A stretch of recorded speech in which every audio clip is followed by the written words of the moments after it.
Hello my very good friends. On this week's exciting edition of Comic Book News, DC announces new comics based on some of their fan favorite films. Disney gives us our first details on the next Star Wars comic book event, and wedding bells ring for one of Marvel's classic villains. All that plus a wealth of independent comic book announcements. Amazon gives us a new trailer for the Invincible animated series, and Shang-Chi gets the green light for a new ongoing title. So let's get on with it then. I'm Henry, and this is the news. DC is revisiting the world of one of the most popular film franchises this July with the release of the Batman '89 comic book series. Now, this book will be released across digital platforms on July 27th and will have 6 chapters immediately available, with 6 more chapters coming out over the next 6 weeks. It is being written by Sam Hamm, who is the original screenwriter for both Batman, the 1989 film, and Batman Returns, and features the art of Joe Quinones, who, if you follow Joe on social media, has been pushing for a book like this for literally years. I'm really excited for Joe just to finally get to make this book happen.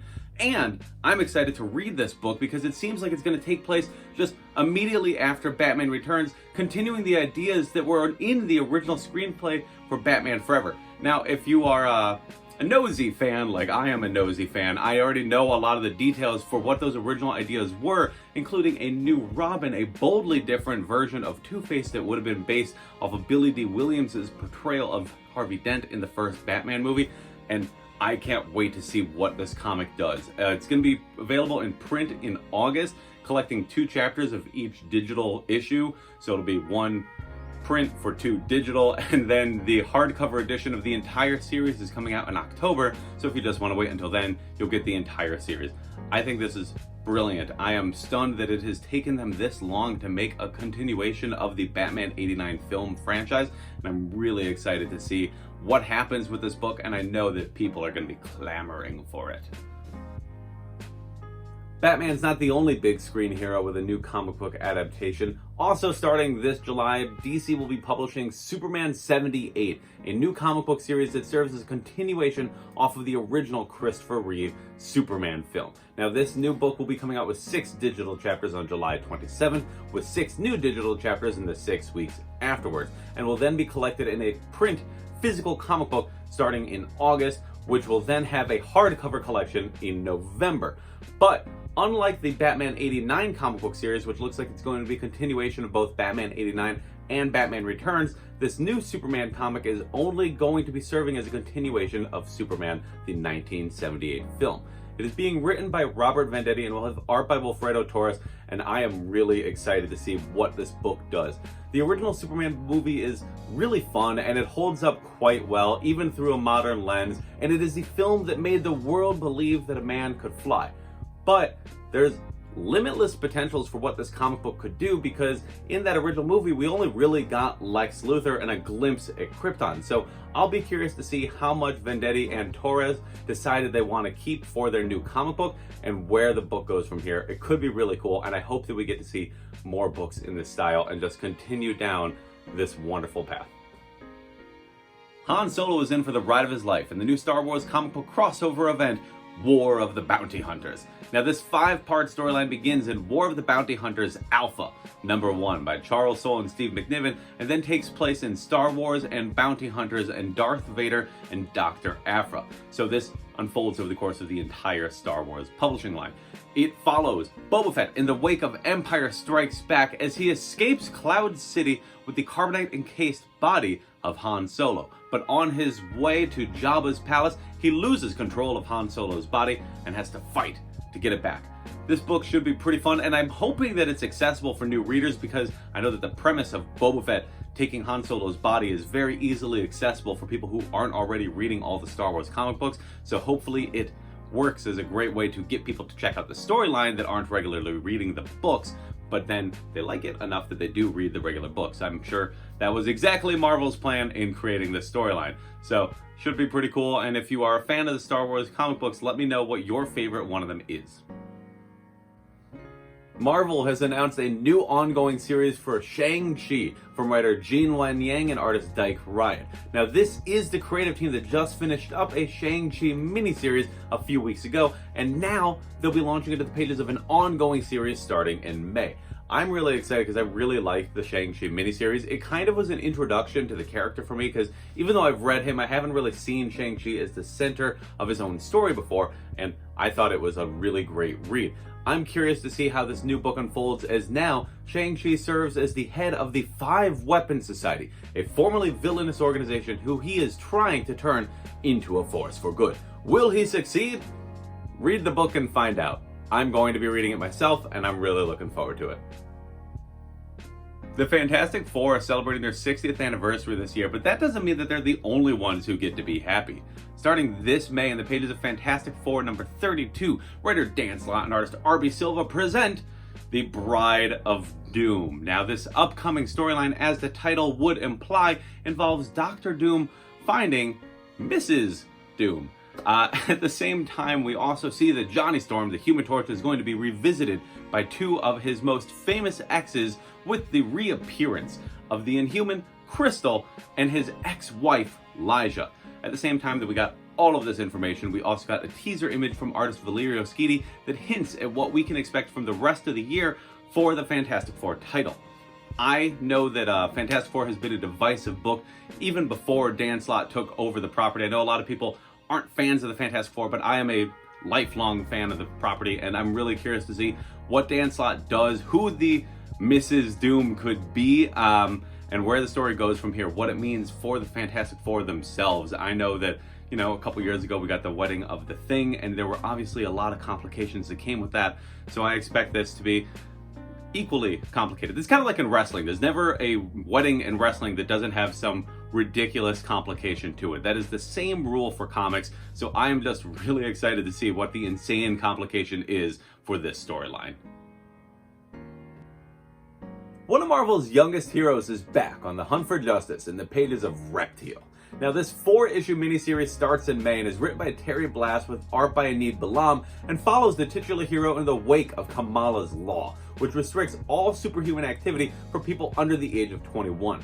Admittedly, I'm really curious why Marvel is publishing a Reptil book. Don't get me wrong, I really like the character, and I actually recently reread Avengers Academy and Avengers Arena, but it's been since the end of Avengers Arena that we've really seen Reptil, and that was back in like 2014. So I am very curious what role this book will have to play in the larger Marvel universe, and if it means big things for the dinosaur-themed superhero. Personally, I hope it does. The secrets of the original Hulk are revealed in the pages of Immortal Hulk, Time of Monsters. Now, this special one-shot is a complementary tale to the main Immortal Hulk series and will be written by Al Ewing and Alex Paknadel with art by Juan Ferreira. In it, a young boy is the first person to discover the Green Door and discover all the possibilities that lie there within. If you haven't been reading the Immortal Hulk series, the Green Door is kind of like hell for all the different gamma-radiated monsters that plague the Marvel Universe, and it is the place that enables many of these characters to come back to life. So, obviously, this is going to get pretty dark and pretty twisted. Al Ewing has done a great job the last couple years on the Immortal Hulk series, but Alex Paknadel also has a really fantastic background in some truly twisted comics, and Juan Ferreira's art is always amazing. I'm really excited for this one-shot, and it's one of the things I know that I have to read. The clock is running out in Time Before Time, a new series coming out from Image Comics this May. Created by Declan Shalvey and Writer Than Blood creators Roy McConville and Joe Palmer, the new series takes place in a world where the Syndicate, a villainous organization, smuggles people throughout time to provide them with new lives. But when two agents of the Syndicate decide that they want to get out and steal the time machine for themselves, things get complicated fast.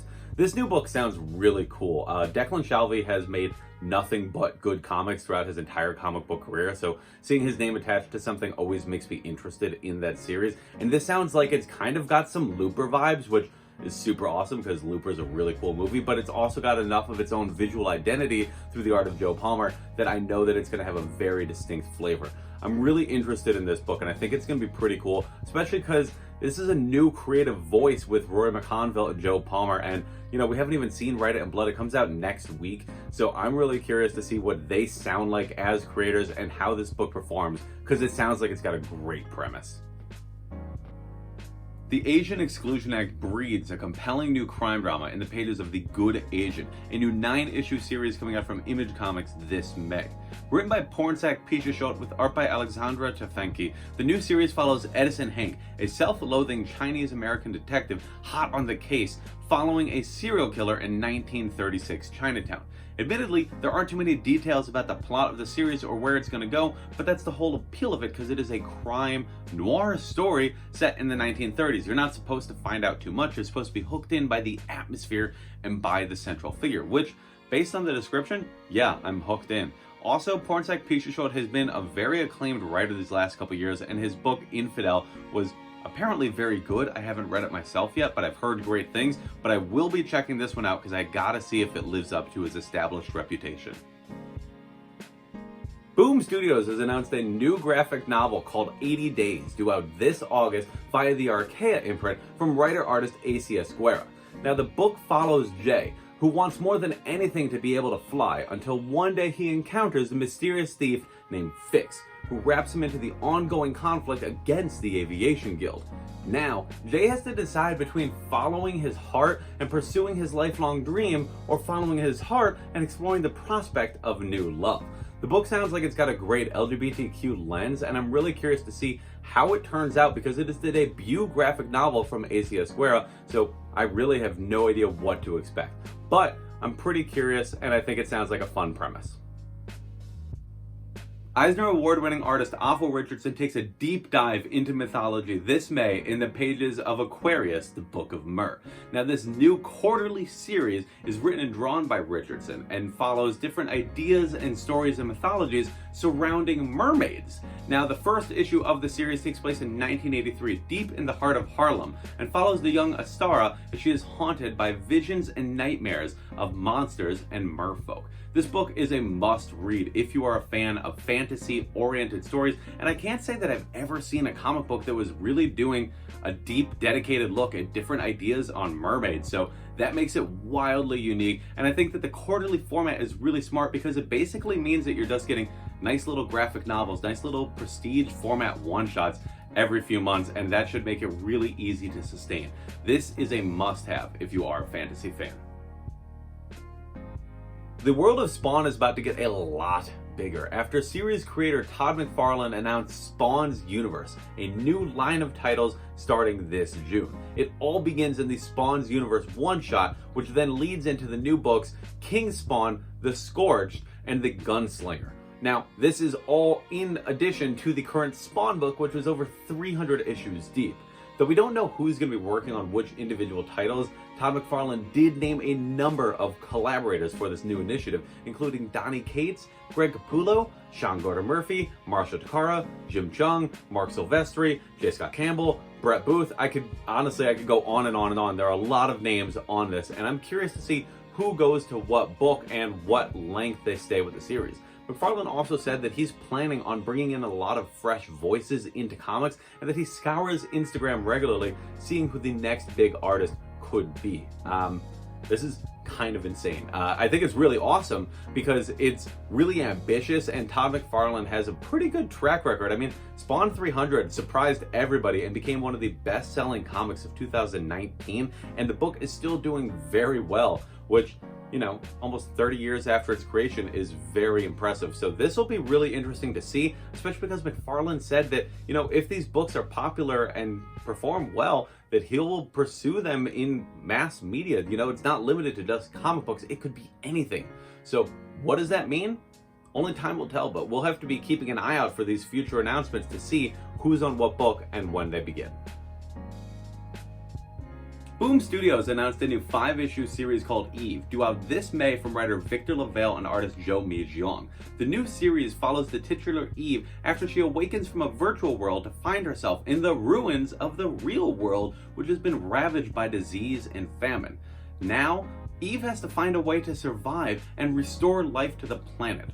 The book does admittedly sound like it's kind of bleak, but LaValle said that it's actually supposed to be an optimistic journey, and I'm curious to see how that plays out because he says he was inspired by many young people he sees out in the real world right now fighting to save our planet. So for me, this sounds like a YA version of WALL-E, and I think that's a pretty cool hook, so I'm going to be keeping an eye on this one.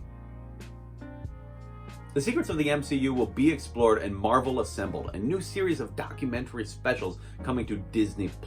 Now, each episode of Marvel Assembled will explore the development of one of the different MCU projects. So the first episode is going to be about WandaVision and comes out 1 week after the finale of WandaVision and 1 week before the start of Falcon and the Winter Soldier. So if you were worried that you would have to go a week without new Marvel content, well, worry no more. I think this sounds fun. I think it sounds like the behind-the-scenes featurettes you used to get on DVDs, but nobody buys DVDs anymore, so they put it onto Disney Plus instead. It's basically the same thing that they did with Mandalorian, with all the making-of stuff that they released for that. I'm a fan of that kind of stuff, so I will be watching it, and I think it's nice that they're making stuff like this, you know? They always have, and they just found a new way to distribute it. Okay, so in what I'm sure is going to be controversial news for certain viewers, HBO Max gave us our first look at the upcoming Aquaman King of Atlantis animated series. I did not know that there was going to be an Aquaman cartoon up until this announcement, where we got to see the first look at Aquaman and Mera and what they will look like in this new cartoon. I'm going to go ahead and guess, because of the art style for the show, that a lot of people aren't going to like this show. It's only 3 episodes long. It's going to be on HBO Max. If it doesn't look interesting to you, don't watch it. It's that simple. In more animated news, Cartoon Network showed off a sizzle reel for their upcoming cartoons that are going to be coming out, which includes a new series called Batwheels, which is, you know, Cars meets Batman. It's all carified versions of different Batman characters. So we got to see the Joker and we got to see, you know, the Batmobile. It looks fun. It looks like something that is intended for young viewers, and it is. So if you don't like it, don't worry about it. Don't watch it. 10 years ago, we had Superhero Squad, and I thought that looked silly, so I didn't watch it. It's that simple. I'm glad that kids have new shows to watch and connect with and fall in love with, and hopefully that translates to them eventually falling in love with the characters. You know, I'm glad that this stuff gets made. It seems like things are moving forward for the upcoming Flash film, as actress Sasha Calle has been cast in the role of Supergirl. This is very surprising news because I didn't think Supergirl was going to be in the Flash movie. It's a Flash movie. I wasn't expecting Supergirl. We're supposed to be getting like a Flashpoint adaptation of some kind, but honestly, I have no idea what to expect from this movie. I'm excited that Supergirl's in it. I think it's really cool. Sasha Calle, I wish her the best of luck in the role. It's cool that DC is pursuing more Supergirl stuff with the CW TV show ending, that they're going to be transitioning her, I guess, in a different iteration to the movies. I think that's pretty neat. But I have no idea what to expect from this Flash film. There has been very little information, very little news. This is like only the second casting announcement we even have for the movie after, you know, Ezra Miller and Michael Keaton. So I don't know what we're getting out of this. I guess we're doing Crisis, we're doing something crazy, but we'll find out whenever it comes out. And in my last little news story for this week, I'm just going to combine a couple of different Zack Snyder related things because this is basically becoming a weekly feature in my news videos.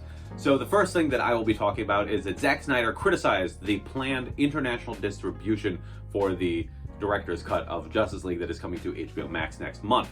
He said that he was sad to hear that it wasn't going to be available on a global scale because HBO Max isn't available everywhere.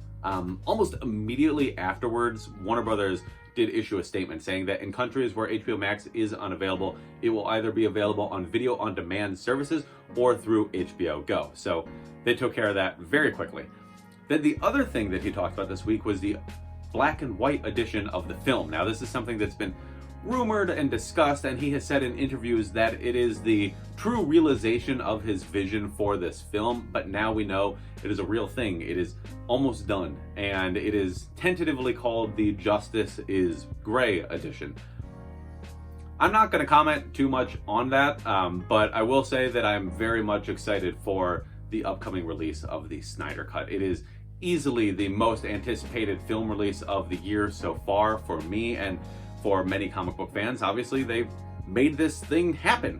So I'm curious to see how it actually turns out when it comes out next month. I know I'm going to be watching it basically immediately. Like the 4-hour movie, I'll be watching it the second I can. And, you know, let me know if you are a fan of Zack Snyder's Justice League, if you are excited for this upcoming release in the comment section below, and we can talk about it, you know?